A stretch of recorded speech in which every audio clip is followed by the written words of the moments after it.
Hello, everyone. Thank you so much for joining us today. My name is Lily Farhang, and I'm delighted to welcome all of you to the first of our 4 webinars on advancing health equity in health departments. I'm coming to you from Human Impact Partners here in downtown Oakland, California. I will be the moderator and facilitator for today's call, and I'll also provide a brief overview of the Health Equity Guide, our recently released resource that inspired this webinar series.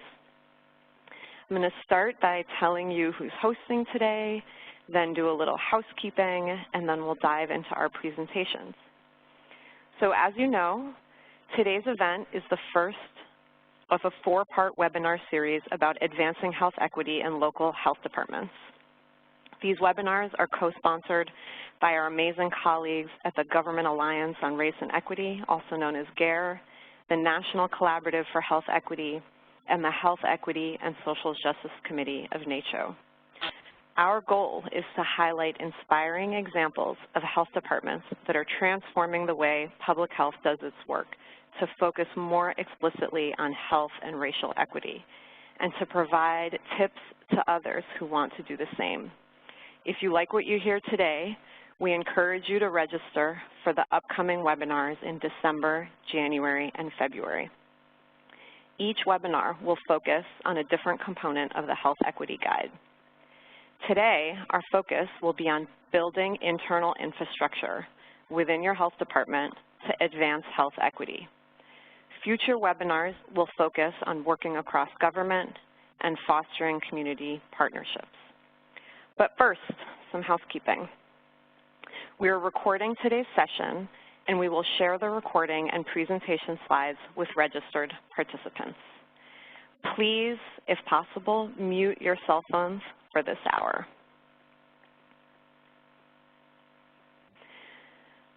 Today's webinar is listen only. That means you can hear us, but we can't hear you.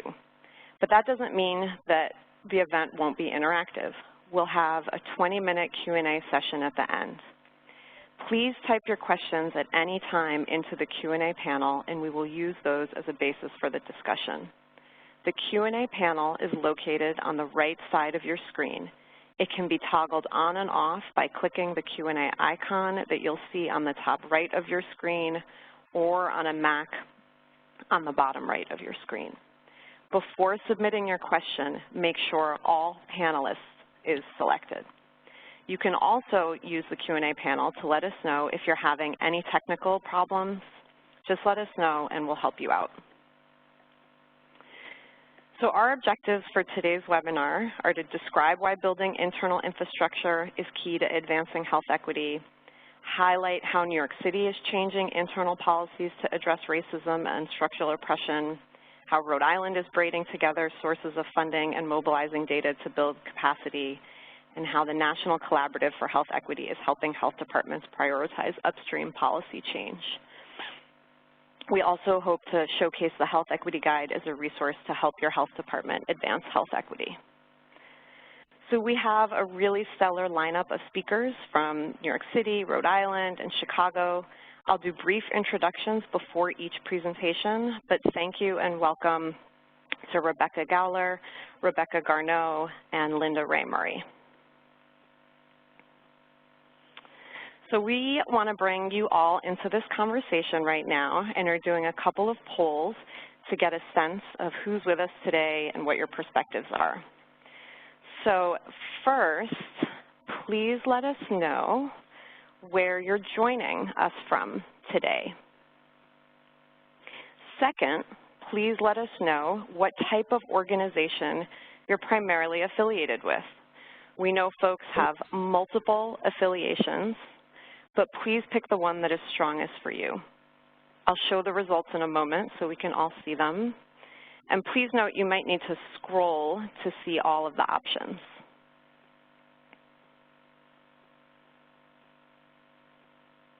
Now let's take a look at the results.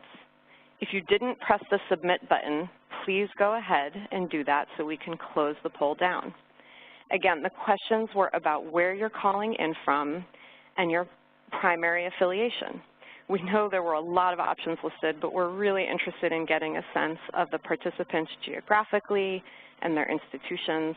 We talk a lot about health departments, but we know others are also interested in the content, so it'd be great to know what feels relevant to who. So you can see the results on the right-hand side of your screen. We've got 20% of folks from the Northeast, almost 20% of folks from the Southeast, over 30% of folks in the Midwest, and 20% of folks calling in from the West Coast, and 5% from the Southwest. So that's a great spread across the U.S., and even some folks calling from outside the U.S. We've got, wow, 40, 57, over 60% of folks calling in from health departments. That's great. And then another 13% of folks from nonprofits and almost 10% of folks from universities or, with academic affiliations. Thank you so much, everyone, for taking the time to fill that out. So what I'm going to do right now, that we have a sense of who's in our webinar room, is dive into the presentations. And first, before we do that, I'd like to give a quick overview of Human Impact Partners and the Health Equity Guide. So Human Impact Partners is a national nonprofit working to transform the policies and places people need to live healthy lives by increasing the consideration of health and equity in decision-making. We use research, advocacy, and capacity building with the goal of bringing the power of public health to movements and campaigns for a just society. We embarked here at Human Impact Partners on creating the Health Equity Guide in 2016. Through our capacity building work with health departments, it had become clear to us that the field could benefit from a resource that highlighted effective strategies to advance health equity and examples of how that work was being accomplished.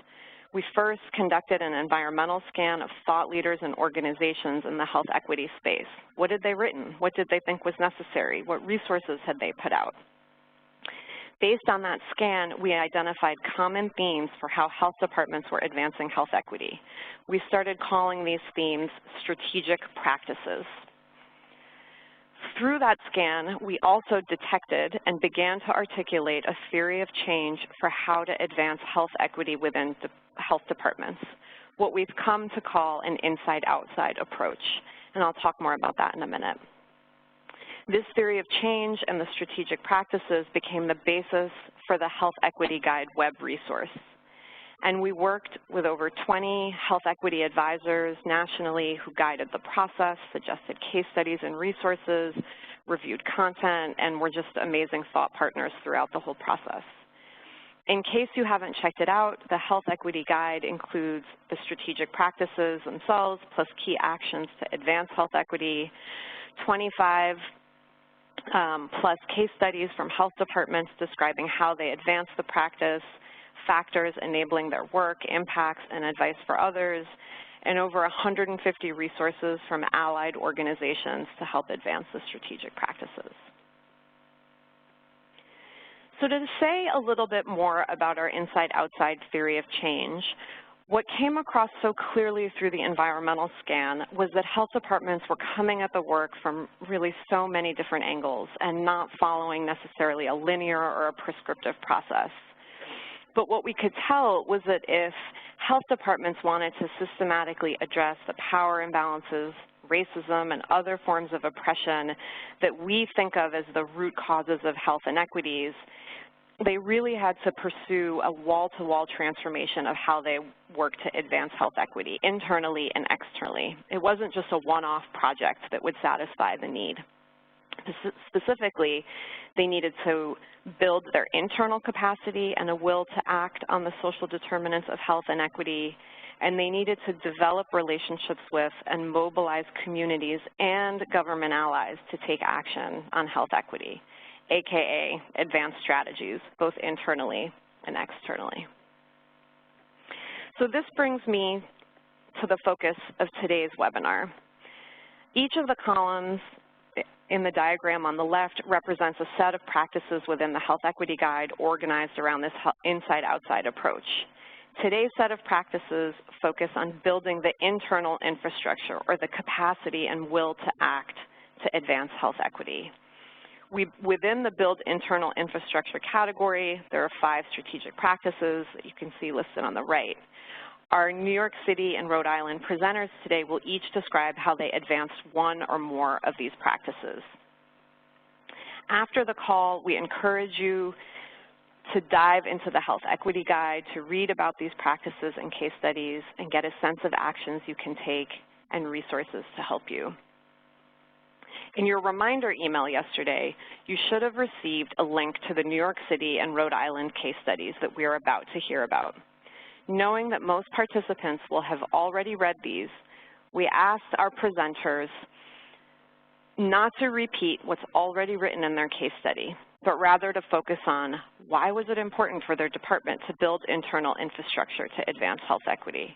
What were the impacts of their equity work on subsequent work? And what advice did they have for other health departments, particularly those in rural or conservative areas who are starting health equity work?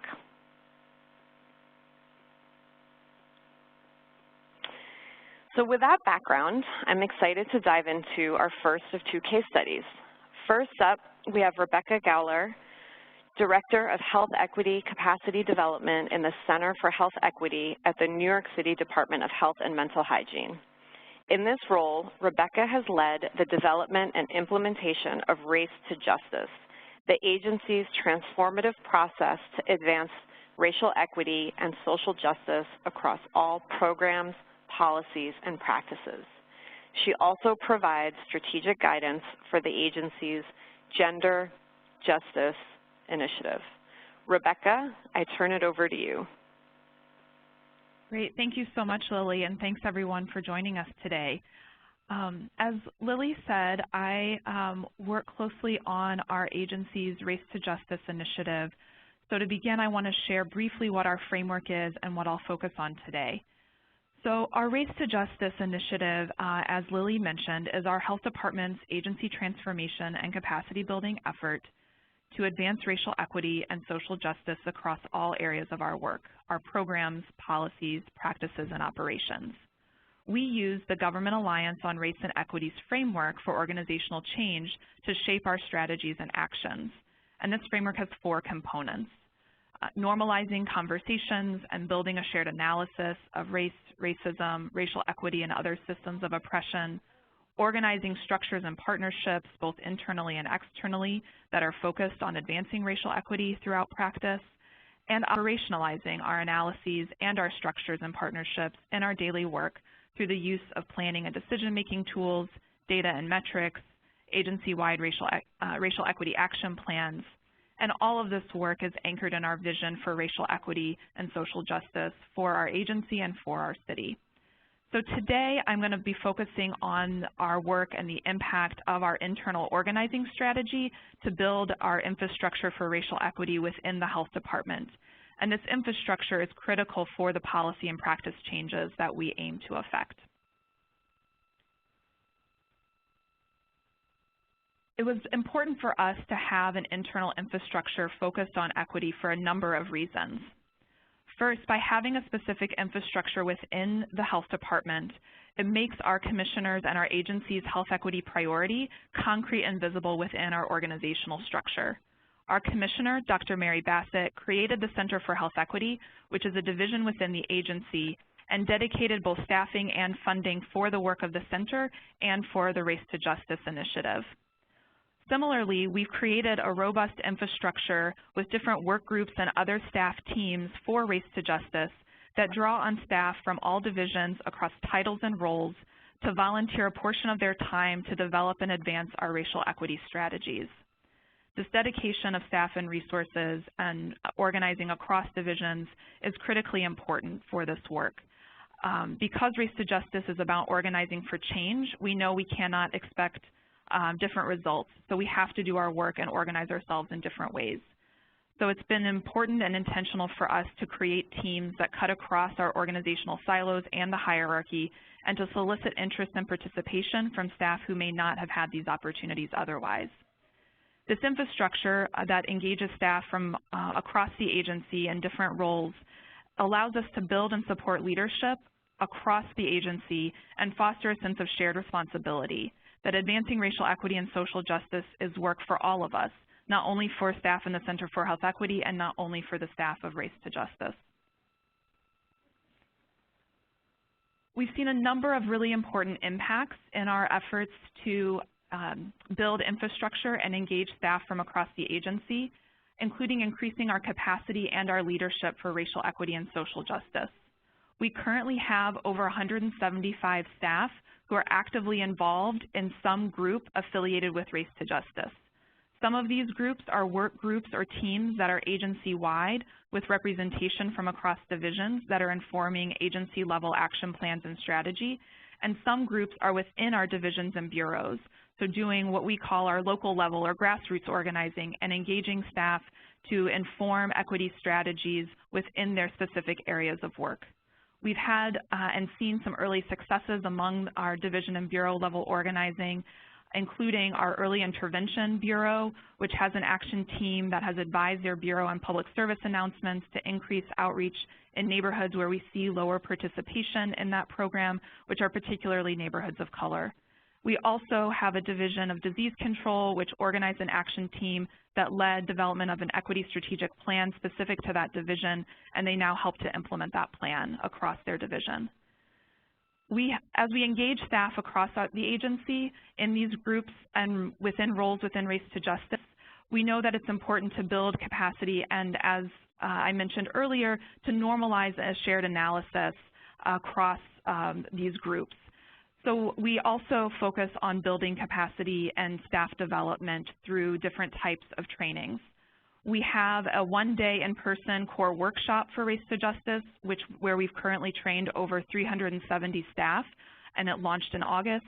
And we also have two online learning modules, an Intro to Health Equity and a Gender Identity and Expression Awareness module, where we have thousands of staff who have completed those over the past year.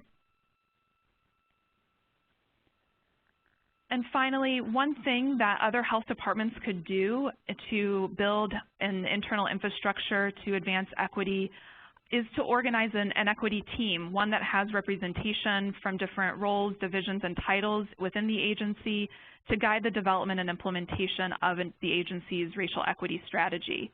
It's critical that this team is both staffed and resourced and positioned in the agency to have power and influence in the development and decision-making of the racial equity strategy and action plans. So I'm now going to transition to Deborah Garneau from Rhode Island. Rebecca, thank you so much for sharing your valuable reflections and insights. This is Lily. I'm just going to remind participants that if they have any questions for Rebecca or any of the panelists, please feel free to type in your question anytime into the Q&A panel. And before Deb comes online, I'd just love to do a quick introduction of her. She's the co-director of the Health Equity Institute at the Rhode Island Department of Health. In that role, she provides policy leadership on the social and environmental determinants of health that affect vulnerable populations and ensures that health disparities are identified and systematically addressed throughout department programs. Deborah also serves as Rhode Island's Title V Maternal and Child Health Special Needs Director. Deb, I turn it over to you. Thank you, Lily, and to everyone else for joining us today.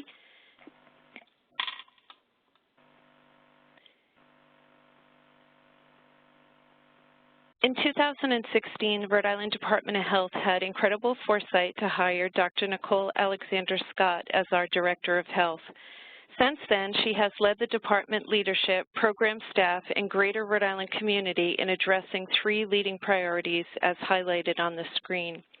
I include this slide not to read it all to you, but to have as a reference point and to show you how the leading priorities led into the subsequent strategies that led into addressing the population health goals.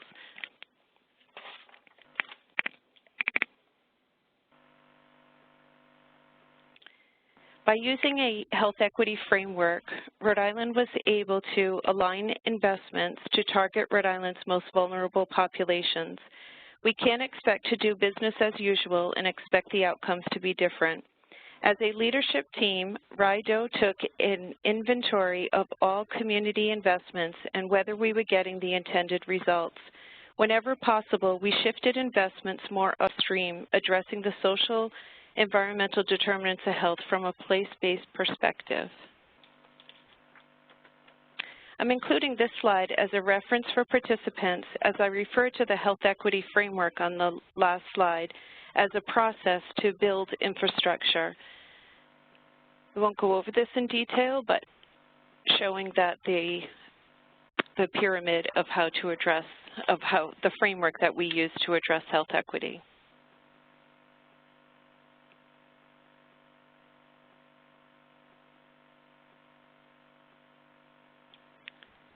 On this slide, you can see some of the impacts of our equity approach.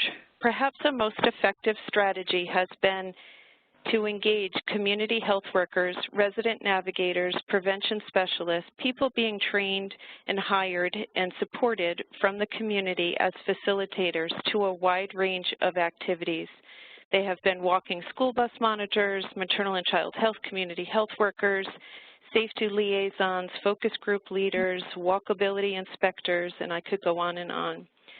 By way of example, there's one resident who started with our program in year 1, conducting community needs assessment, going door to door, talking to neighbors.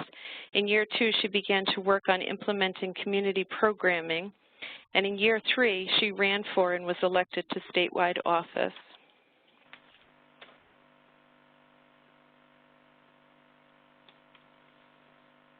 Everyone on the call knows that 70 to 80% of a person's health is determined by where they live, work, and play. We need to target interventions and investments to address the conditions of where our nation's families live, work, and play. I encourage you to explore the Rhode Island case study and the other resources available through the Toolkit. Thank you. Thank you so much, Deborah, again.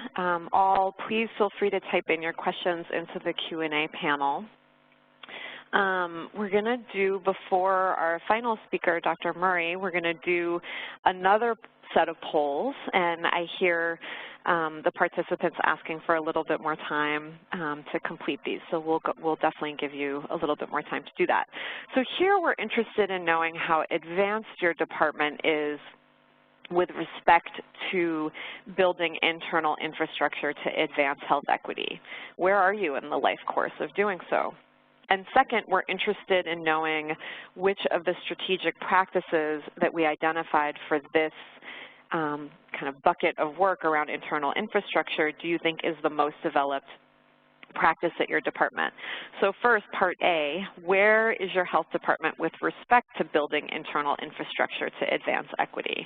Infancy, preteen, adult, wise elder, or perhaps it's not applicable because you don't work in a health department. Second, please let us know which of these strategic practices to build internal infrastructure do you think is the most developed in your department?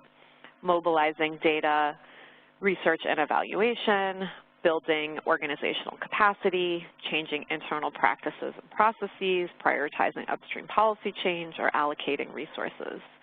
Perhaps it's not applicable to you either because you don't work in a health department there.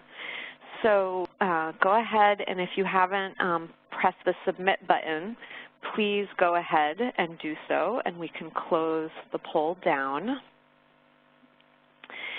So again, the questions were about how far along you are at your health department in building internal infrastructure to advance health equity, and also which internal infrastructure practices you're most advanced in: data research evaluation, capacity building, changing internal practices, prioritizing upstream policy change, and allocating resources. And apologies to our non-health department participants. We know there's many of you, but hopefully you'll still find these results interesting. So in terms of where people are in the life course, if we just focus, you know, on, let's see, oh wow, so we've got 28% of folks who think of themselves in the infancy stage, so they're trying to figure things out. 32% of folks who think of themselves as preteens, so they're probably experimenting and making progress and also maybe getting tripped up here and there. We've got 12% of folks who think of themselves as adults and 1% who think of themselves as wise elders. I think that's really interesting. And I think in terms of which strategic practices people are most advanced in, it looks like the two leading responses were mobilizing data, research, and evaluation, and building organizational capacity. So you know, doing trainings and sort of building people's awareness and understanding of the importance possibly of advancing health equity, and then kind of incorporating equity into a lot of the research and assessment practices that health departments are so great at doing. And far fewer folks selected changing practices and processes and working on upstream policy change or allocating resources. Very interesting. Thank you all for completing the poll. So now I'm honored to introduce Dr. Linda Ray Murray. Dr. Murray has worked in a wide range of medical and public health settings as a member and a leader, for example, as the Chief Medical Officer for the Cook County Health System, a scientific counselor at ATSDR and NIOSH, and as President and Executive Board member of the American Public Health Association.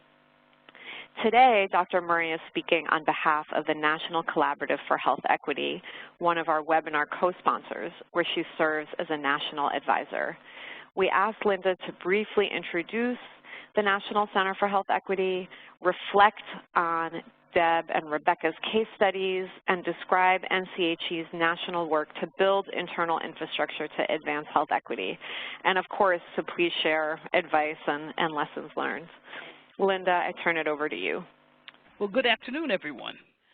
The National Collaborative for Health Equity has been existing for a number of years in previous names, and it started off as a collection of teams around the country, including people in health departments and organizations outside of health departments. And originally, there was a requirement that at least one member of the team be from a local health department. And certainly our team here in Chicago in Cook County area has always had that, with the Department of Public Health for Cook County serving as leadership and providing staff. And since then, it's morphed into a national organization that's really leading some of the discussion and narrative around health equity. One of the things that struck me about the two case studies that we listened to, and all the other excellent case studies on the website on the Health Equity Guide, is that they tend to spotlight organizations that have decided to do something. Now, there are 3,000 local health departments in the United States. And as you would expect, large health departments like New York, Cook County, Chicago, Oakland, with lots of staff, have done really excellent work in trying to think about and advancing health equity. But I want to suggest that many health departments, especially in our rural areas, our smaller jurisdictions, really are challenged with the idea of what do we mean by health equity and what should we be doing about it. I put up this model from Nancy Krieger. You have the reference there, the American Journal of Public Health. You can look it up. This is, to me, is a little simpler to understand the American context than the WHO model, but you should also look up the World Health Organization work in this area. And I want to suggest that we should have, as public health people, always been doing health equity. You know, we have a new word, a new jargon word that people put in, health equity. We used to talk about health disparities. We used to talk about minority health. And I think we confuse ourselves. So let me suggest to you, and those of you in health departments, think about this. The basic job that we are supposed to do in health departments is figure out why some groups are healthy and other groups are not, and then try to do something so that that difference doesn't exist. And if we think about it that way, why are some people healthy and others not? This is the basic question that we face both in clinical, individual work, and also in population health. And so health equity then is a concept that I think is represented by this eco-social model that takes a very complex set of activities and influences and tries to describe them. Your local visiting nurse that's working in maternal child health knows when she visits a new mother, and whether or not that mother's able to breastfeed or whether or not the mother's able to connect with the child. That depends on so many complicated factors, even though we're often forced in health departments to focus only on whatever the grant says we should cover or however many home visits you're supposed to do. This model from Dr. Krieger suggests that what we really need to understand if we ask ourselves why are some communities healthy and others not is what resources are distributed and how they're distributed, what power exists and how power is distributed, where oppression exists. So health equity is not simply about looking at the most vulnerable, though we obviously have to do that. It's about understanding how we distribute power over the whole population. I think in the United States context, certainly racism, racial and ethnic inequality, gender inequality, and class inequality are the three major drivers. There are obviously other things like homophobia, religious differences. There are lots of other things. I don't mean to demean the importance of them, but certainly for most people and places, these three are the biggies. The other thing that's critical that all of us know in public health is the life course is important. So if you spend your infancy and childhood in poverty, maybe in a segregated slum, that's going to impact your health for decades going forward. So we have to think about the life course. The other thing that Nancy mentions here, which I think is critical, is what is the historical context of the group you're looking at? You know, why, if you're in a rural America, why is one town predominantly minority and another town predominantly white? There's usually a historical reason why that is, so you have to begin to explore that. And then obviously the areas where we can intervene are all of these areas that are there on the right, at the individual level, family or household level, national and global level. So this more comprehensive and holistic view of what we need to be doing in public health, I think speaks exactly to functioning about health equity. So to me, health equity is not a new program or a new fad. It's something that's fundamental to everything we do in public health. Let me give you an example. We know this is flu season and we struggle to make sure that the people that we care for have flu vaccines, and we know there are differences in who gets the flu vaccine and who doesn't, what communities are well covered. But one of the things that we haven't done until recently, NCHE has started to do this, is do something very basic to say, well, if we want people to get a flu vaccine and if they don't, or if the flu still exists, we want people to stay at home, we want people not to spread the flu. So just having paid sick days, for example, which most workers in this country don't have, makes it possible for parents, if they have a child with the flu, to not take that disease to work and spread it to their coworkers. So that's an example of really addressing health equity, of going to the root causes. We want to make sure people get vaccinated, but we have to ask ourselves, why is it they can't get vaccinated, and what else is driving the spread of the flu? We can have that same lens, those same questions to every problem that we see in public health and every problem that we see in communities. So I think what we mean when we say health equity, and what I think both Rhode Island and New York are trying to do when they talk about a common notion of what's involved in health equity and what kind of education we do around racism and class and gender, is that it makes it possible for us to at least talk the same language. We don't have to agree. There's plenty of room for arguments, but it's really hard to have a discussion in your health department about health equity if you don't know the history of your jurisdiction, if you don't understand that there are different classes in your jurisdiction, if you're not aware of the different ethnic groups and racial groups that exist in your jurisdiction. Racism, I think, is fundamental to what we have to do in the United States, and it means understanding that we're not just talking about black and white relationships. We're talking about institutionalized system which puts people in a hierarchy. And so we are talking about Native Americans, we're talking about Mexicans and other Latinos, we're talking about Asians, we're talking about other new immigrant groups and other religious groups. Anything that puts people in a hierarchy, whether it's that we think the janitor is less valuable than the local doctor. That's what we're really talking about when we're talking about addressing these social hierarchies that distribute power. So to me, we shouldn't consider ourselves overwhelmed with the issue of health equity. This is fundamental to what we do. It just means asking and having a more comprehensive view of what makes people healthy and what makes people sick. I think both case studies gave excellent examples of what they're doing. Staff education, I think, is key. And this is not just a one-time course on racism or whatever. It's a constant re-evaluation and refreshing of these concepts, just like we don't just teach hand washing once and then never teach it again. We go over certain competencies regularly, and as new groups come into communities, you have to do more research and understanding of what the culture and background and history of those new groups are.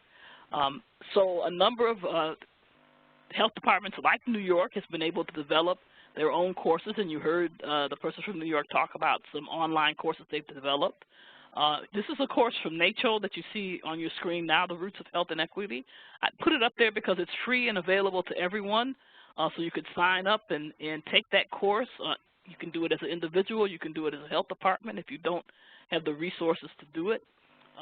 It means understanding the history of whatever programs you have in your health department, the history of your jurisdiction, who lives there, how did they get there, when did they get there.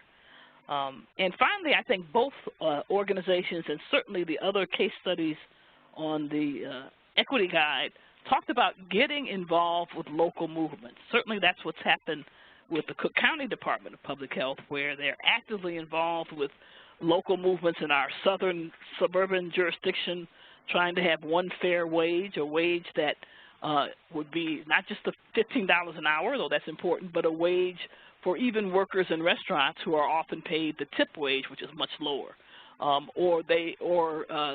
And you might be involved in the local effort around police violence, or another effort around immigrant rights, which I know many of our health departments are dealing with right now. And I think the last comment I would like to make before we go into questions is we need to be realistic. And so even though I've had the privilege of working with both the Chicago and Cook County Departments of Public Health, these are large health departments in large metropolitan areas, I know that the situation and the politics of where I work is very different than many other health departments. And so regardless of the politics of the day, regardless of what the elected officials may say, this basic approach, asking yourself why some people are healthy and others not, is a basic professional scientific approach that we can use in public health. It does not depend on a decision that health equity is popular now. This is what we always should do. It's fundamental to our work. And you can ask those questions in an intelligent, carefully constructed way. You can continue to make advances around health equity, frankly, even in parts of the United States that are very conservative, because this is not a conservative or liberal issue. This is an issue of, are we going to practice public health in a professional way or not? So once we ask ourselves, why are these women not getting flu shots? Why is another group of men not getting screened for prostate cancer? If we're careful and go to the root causes, then we can set up programs and intervention that try to address the differences in power, try to address the oppression that goes on in different communities, tries to address the racism and hierarchy of human beings. So I hope that people don't feel like this is a whole new task that they have to do. Some of our health departments have a special department that looks at them. Many other health departments do not. Many health departments have less than 50 staff, and so making a new department may not be realistic. I want to end with just a quote from Sir Michael Marmot from the United Kingdom, who chaired the World Health Organization's Social Determinants of Health Committee that produced the report on health equity. And his mantra is very simple. And he says this: if you're a health department and you're not doing anything around health equity, do something. Do something. And if you're doing something around health equity, do more. And I think if we have that attitude and go forward and share our experiences and concerns and questions, we can make real progress in the country. Thank you so much, Linda, for those valuable insights and reflections. Really, all three of our participant organizations are doing such amazing work and have highlighted why a focus on building internal infrastructure is beneficial. I'm going to invite Deb and Rebecca to come off of mute and join Linda and myself for the Q&A. We've got dozens of questions coming in, and some of them are super meaty, and some of them are a little bit more straightforward. So I actually think I'll get a couple of the straightforward ones out of the way, and then we can jump into the meaty ones. So Rebecca, for you, there was a whole bunch of questions around are your Race to Justice modules available to share? Are they applicable beyond New York City? Who created those? And how many people work at NYCDOH? So I wonder if you could just quickly run through those. Absolutely. Thank you. Yeah, so thanks for the question. So unfortunately, at this moment, our modules and curriculum are not available outside of the health department. The modules were created in-house. The online modules were created in-house and live on our internal learning system. And the in-person core workshop was developed in partnership with consultants from the Center for Social Inclusion, which is the organization that houses the Government Alliance on Race and Equity, and consultants from the Interaction Institute for Social Change, which is another consulting group that we've worked with on Race to Justice. However, I'm happy to share contact information and share more details about our curriculum and our core workshop and process to develop that with anyone on the webinar who's interested in learning more.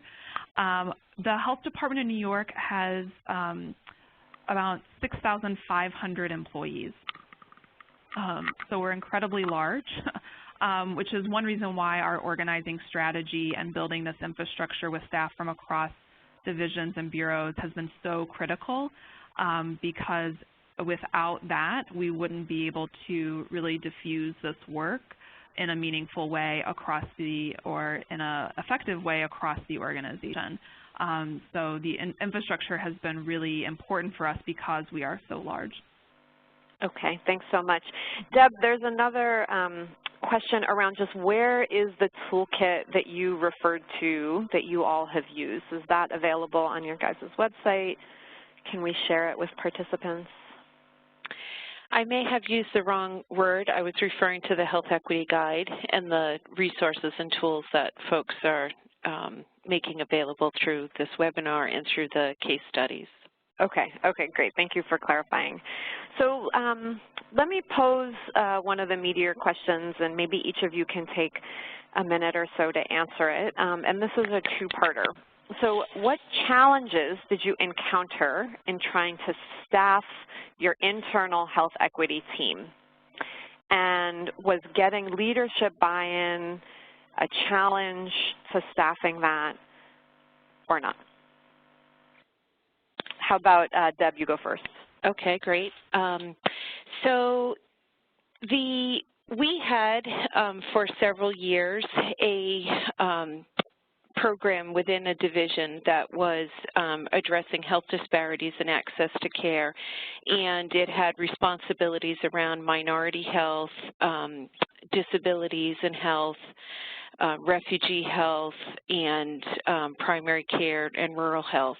And that was a program that was embedded kind of down on the org chart, and we had particular programs that we implemented, and, you know, we I don't want to say we kept to ourselves, but that was, you know, our role, and we had a specific program implementation responsibilities. Under the new leadership of Dr. Alexander Scott, we elevated that program and actually dispersed a couple of them, but took the minority health and disability, special needs, and maternal and child health, prevention block grant, kinds of responsibilities within our department. And we brought that within the director's office, and that was the birth of the Health Equity Institute. So we already had some programmatic responsibilities, but we, were brought into the director's office where we had a purview to influence the larger Department of Health and have, recommendations and technical assistance to the larger programs within the department. We had some core staff that were experts in their particular subject matter area that came to within the Health Equity Institute, and we've since added some additional staff and some additional capacity. We are implementing a program where we're looking at grants and funding opportunities as we apply to them, and looking for larger support around health equity that can be within the Health Equity Institute as well when we're applying for grants and for other funding opportunities. And the last thing I would say is that definitely leadership makes a difference, and we've had both experiences in Rhode Island where at one point we were a program and had a limited scope, and then to now having a much greater scope and influence. Thank you. Rebecca?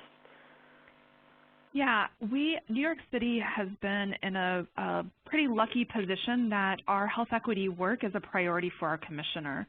So we have been able to receive the staffing and resources for the Center for Health Equity and for the Race to Justice Initiative because it aligns with and advances our commissioner's priority agenda for the agency.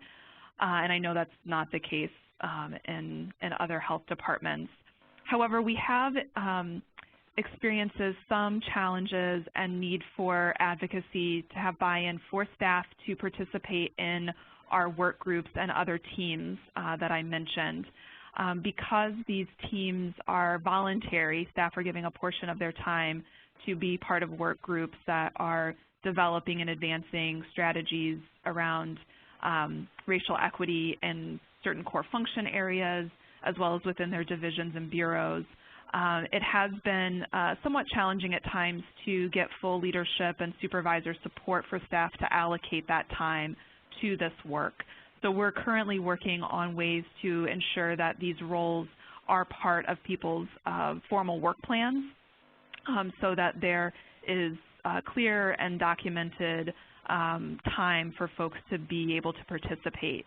Race to Justice has 5 full-time staff on it, and we sit within, that staff team sits within the Center for Health Equity, which is also structured a bit differently than Centers for Health Equity at other health departments because we are a full division. So the center itself has over 200 staff, many of whom are directly developing and implementing neighborhood-based strategies in our neighborhood health action centers. Thank you so much.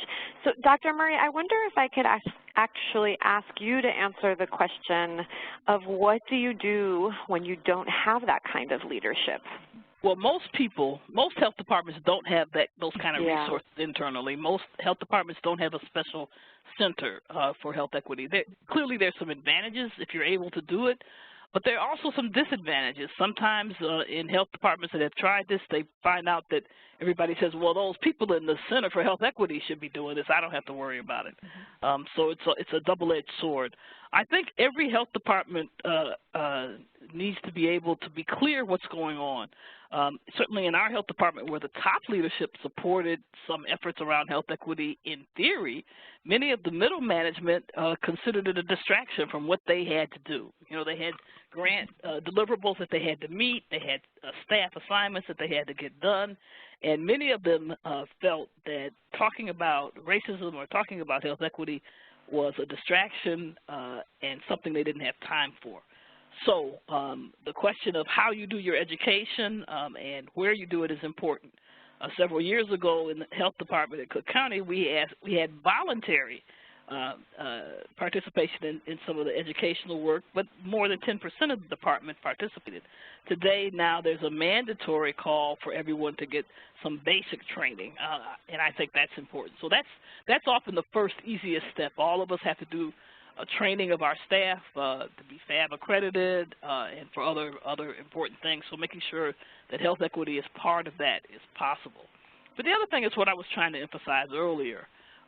You can take any problem you have, whether it's restaurant inspectors, okay, or home visiting nurses, and think about that work from a health equity lens.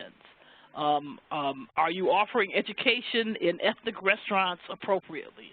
Are you making sure that you're dealing with different neighborhoods appropriately? I think the key thing is health equity is not simply about the most vulnerable. It's about the whole spectrum of people. And there should be a way to tie in a health equity lens with every single program. So I would encourage people, even if you don't have a center, even if you're not a leader of your health department, even if you're just an ordinary worker, start with your colleagues at work. Go on the NCHE online program and begin to do a little bit of something. Have a lunchtime a brown bag discussion about what issues are going on in your community. And when you do that, public health workers really respond to that because they may not understand or want to think about all the high-level stuff, but they do understand their communities, and they want to address and talk about the problems that they see every day in the streets in their neighborhoods. Thank you. So let's stay on this track actually around training and kind of the internal capacity building. And one question for Deb and Rebecca is people are pretty curious around whether you experienced pushback, negative reactions from colleagues or folks who lagged in their interest in participating.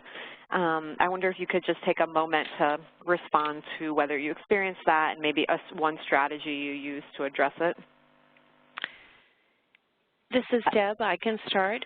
Yes, we have had some pushback. We have a social justice roundtable series, and one of the topics that we were hosting was around police violence in our communities, and having a, kind of a presentation, facilitated discussion, and then, but people were offended by the flyers that were even just suggesting the topic. And so, yes, we have had some pushback.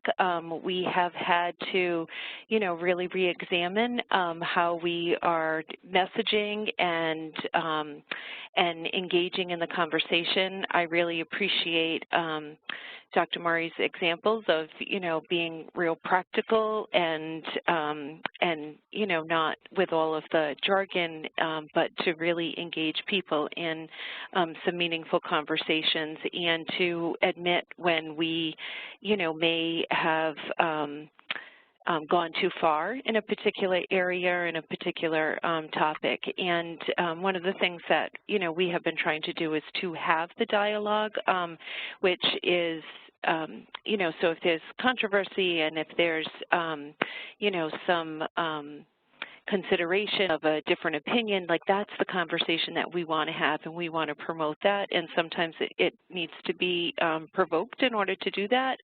So, it's not always a bad thing to have folks have different opinions, because it definitely, broadens the response and contributes to the dialogue and to, have more of a rich discussion and resolution. Thank you. Rebecca?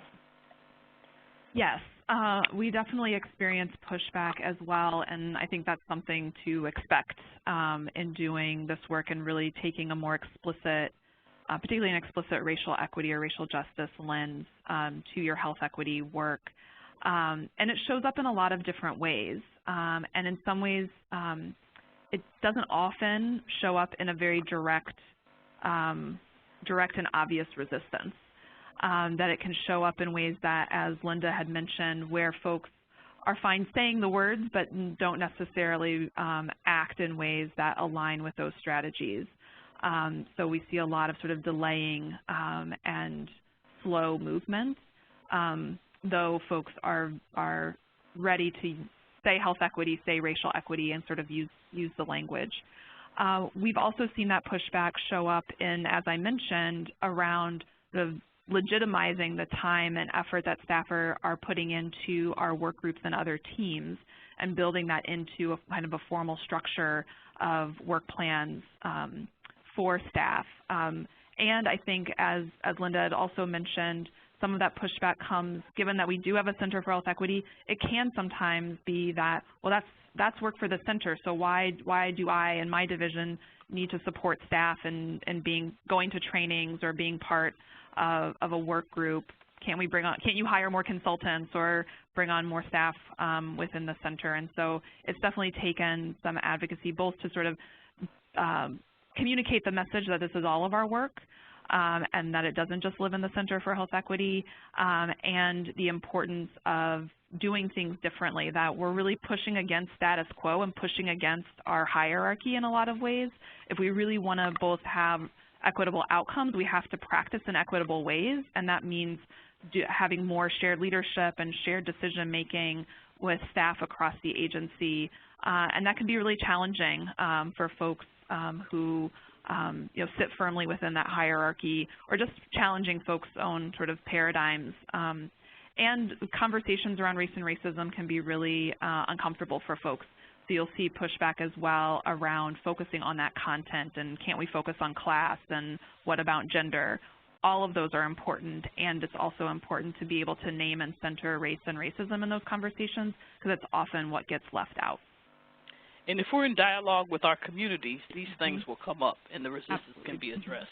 You can't talk to young people without talking about police violence. You can't talk to WIC clients without understanding the fear that exists because of the change in atmosphere around immigrant rights. So when we force our staff to pay attention to the community, then it becomes easier to have these difficult conversations. That's great. Thank you so much. So I'm going to ask Dr. Murray to just say in one sentence, I love this question that came in, and Dr. Murray really in a sentence, because I want to make sure we wind down at time, but what do you think a health department who's a wise elder, what would that look like to you? Harkening back to the poll of how advanced folks were in the wise elder option, what would a health department look like when it's a wise elder? Around health equity. That knows what it's doing will have a good communication with the elected officials and deep, deep ties and alliances with the community organizations and the social movements of the day. That's great. Thank you so much. So before we wind down, I want to thank again our partners and co-sponsors for this webinar, the Government Alliance on Race and Equity, National Collaborative on Health Equity, and NCHE's Health Equity and Social Justice Committee. And thank you so much to the California Endowment for providing funding for the Health Equity Guide and the webinar series. Thank you, Rebecca, Deb, and Dr. Murray so very much. It is a gift to be on the phone with you and with the 600 people who joined, 600 plus people who joined in for today's call. Just a few next steps as I end. There's 3 more webinars coming up, each touching on another set of strategic practices in the guide and highlighting case studies from Madison-Dane County, Kansas City, Missouri, Metro Omaha, Minnesota, Alameda County. So please join us if you'd like to learn more about those. Tomorrow we'll send you a 3-minute evaluation to complete. Please take a minute to complete that so we can adjust future webinars. We'll also send along the slides and recording. And then finally, we hope you dive into the Health Equity Guide and find that it's a resource for your work. Thank you all so very much for joining us. We hope to reconnect for December's webinar. Take care.